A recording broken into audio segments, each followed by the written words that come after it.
Minasan, welcome back again with Mr. K di sini. Menggunakan tema bajak laut yang menuntut seseorang untuk berpergian dan pindah dari satu pulau ke pulau lainnya.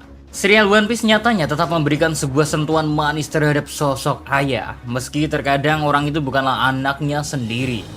Tapi beberapa karakter dibuat melakukan pengorbanan bahkan rela kehilangan nyawanya sendiri demi untuk menyelamatkan seorang anak yang mungkin bukan anak kandungnya. Penasaran sosok siapa aja yang layak untuk berada di list kali ini, Rek? Ya, tanpa banyak basa-basi gak jelas, langsung aja ke kontennya, ge. Let's go.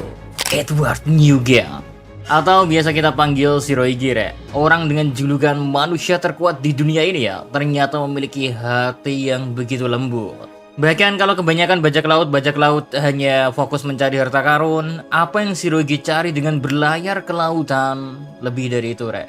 Dia mencari keluarga. Kita semua tahu kan, bahkan di krunya saja, Shirohige menyuruh anggota krunya untuk memanggilnya dengan sebutan Oyaji atau ayah.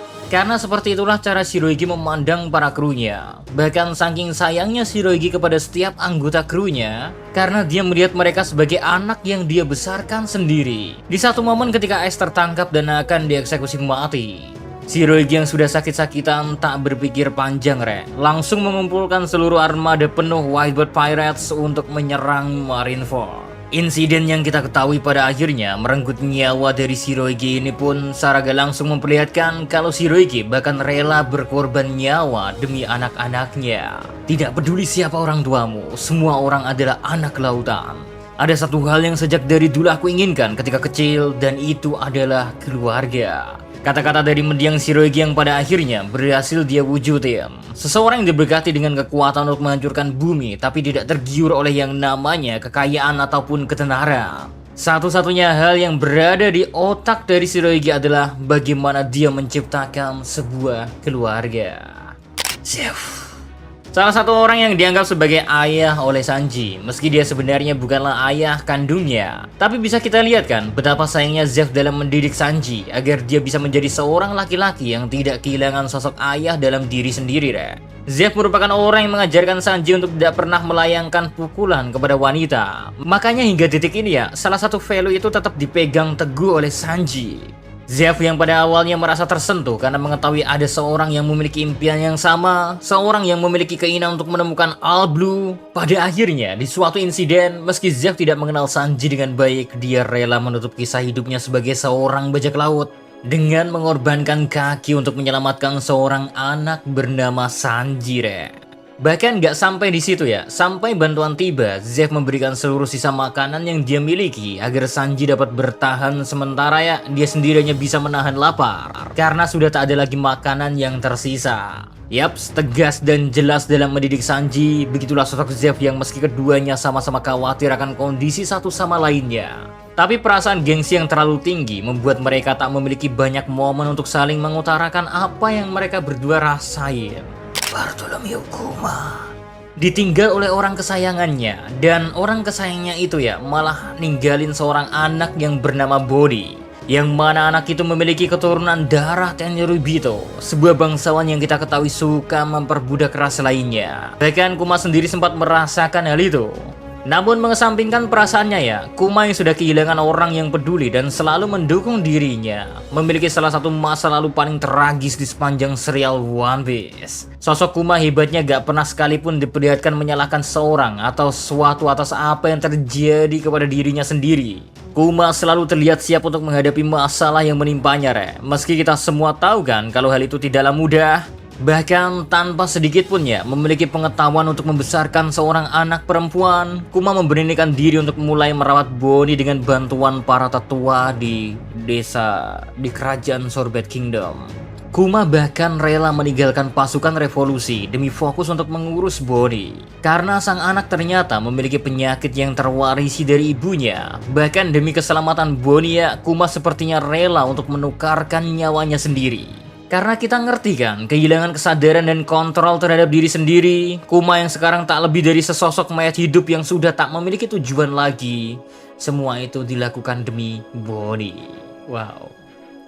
Corazon.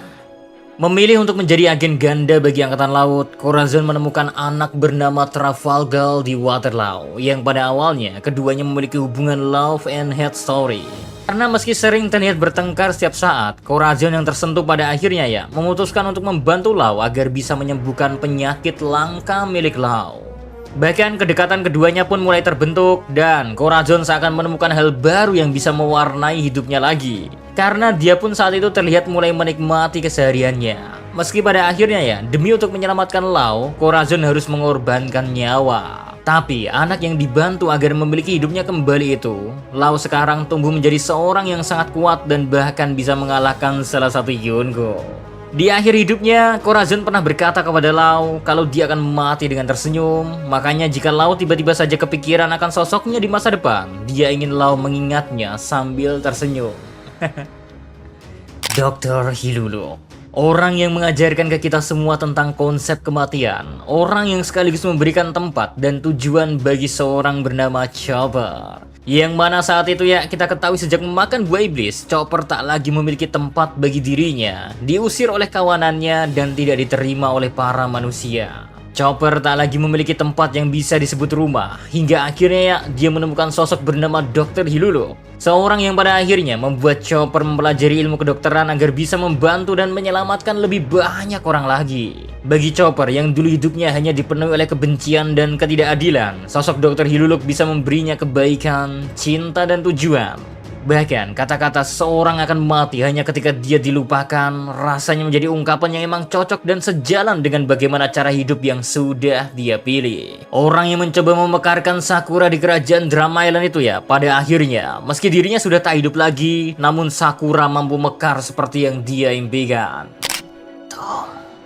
Mengadopsi anak manusia. Meskipun kita tahu kan kalau manusia akan memiliki sejarah yang cukup buruk dengan para manusia, tapi Tom mengajarkan kepada Frankie dan Ashburn apa artinya hidup tanpa diskriminasi. Di samping Tom mengajarkan kepada keduanya cara untuk menjadi pengrajin kapal yang hebat, Tom pun mengajari mereka bagaimana rasa tanggung jawab dan mengakui apapun yang sudah mereka ciptakan. Karena gak ada yang namanya kapal yang salah. Makanya cintai kapal buatanmu layaknya kasih sayang orang tua.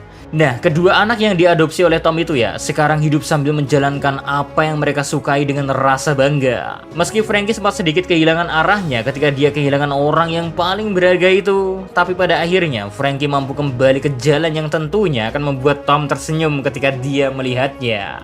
Monkey di Cup. Usaha tak akan mengkhianati hasil, kayaknya prinsip itu gak bekerja untuk seorang Monkey di Cup.